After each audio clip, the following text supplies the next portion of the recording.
Assalamualaikum warahmatullahi wabarakatuh teman-teman. Perkenalkan, saya Rosita Syarani Baharudin dengan NIM 21155. Saya berasal dari kelas 4B teman-teman. Nah, sekarang saya akan membahas nih mengenai permasalahan ekonomi makro.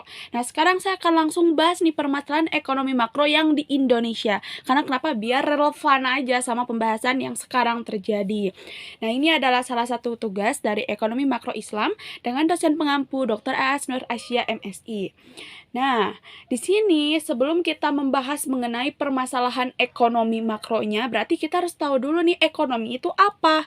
Nah, jadi ekonomi ini adalah ilmu sosial yang mempelajari perilaku manusia dalam mengelola sumber daya yang terbatas dan menyalurkannya ke dalam berbagai individu atau kelompok yang ada dalam suatu masyarakat. Nah, selanjutnya sebelum memahami permasalahan ekonomi makronya, berarti kita tahu dulu nih ekonomi makro itu apa. Karena kan sekarang itu kita mengetahui ya bahwa ekonomi itu terbagi menjadi dua.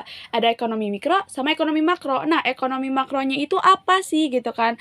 Dimana ekonomi makro ini adalah cabang ekonomi yang berhubungan dengan struktur, kinerja, perilaku, dan pengambilan keputusan ekonomi secara keseluruhan atau agregat.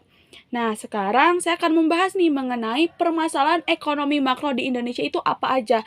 Yang dimana jika permasalahan ini tidak segera ditangani dengan serius, ini dapat loh menimbulkan beberapa efek samping yang parah banget gitu kan. Nah, di sini tidak hanya berdampak pada ekonomi nasional aja teman-teman, tetapi di sini pun akan berdampak pada masyarakat yang mengalami beberapa kesulitan di banyak sektor. Nah, lantas apa saja sih permasalahan yang ada di ekonomi makro ini? Yang pertama yaitu adanya pertumbuhan ekonomi terganggu. Yang kedua, tajamnya angka pengangguran dan kemiskinan. Yang ketiga, terjadinya krisis nilai tukar uang terhadap utang luar, teman-teman. Yang selanjutnya, terjadinya inflasi. Yang terakhir yaitu kekalahan daya saing. Nah, dari 5 pembahasan tersebut, aku tertarik nih mengulik lebih lanjut mengenai pertumbuhan ekonomi terganggu. Nah, di sini dampak dari permasalahan ekonomi makro yang merasakan dampaknya itu di sini banyak kalangan ya, bisa dari kalangan bisnis, pengusaha, dan produksi. Misal nih ya, ada pabrik besar dan perusahaan maupun usaha bisnis lainnya. Dia itu tidak dapat dipungkiri jika perusahaannya mengalami kesulitan sampai terjadi bangkrut, itu akan berdampak luas loh gitu kan pada pertumbuhan ekonomi. Nah, ketika pertumbuhan ekonomi terganggu, tentu saja akan berdampak pada pertumbuhan sektor perekonomian yang lainnya. Nah, di sini penyebabnya apa aja nih gitu kan kira-kira. Yang pertama, penyebabnya itu terjadinya impor yang lebih besar dibandingkan dengan ekspornya. Yang selanjutnya, pertumbuhan perekonomian yang melambat atau menurun hingga 2 kuartal berturut-turut. Wah, ini benar-benar wow banget gitu kan teman-teman. Yang terakhir yaitu inflasi atau deflasi yang tinggi. Nah, selanjutnya juga ada nih dampak-dampaknya yang paling real banget gitu kan, yang dimana di sini adanya peningkatan angka pemutusan hubungan kerja. Nah, sekarang yang berita banyak banget tuh kayak pengangguran, banyak yang di PHK, benar-benar kasihan banget ya teman-teman. Yang selanjutnya instrumen investasi terancam. Dan yang terakhir, daya beli masyarakat sangat menurun.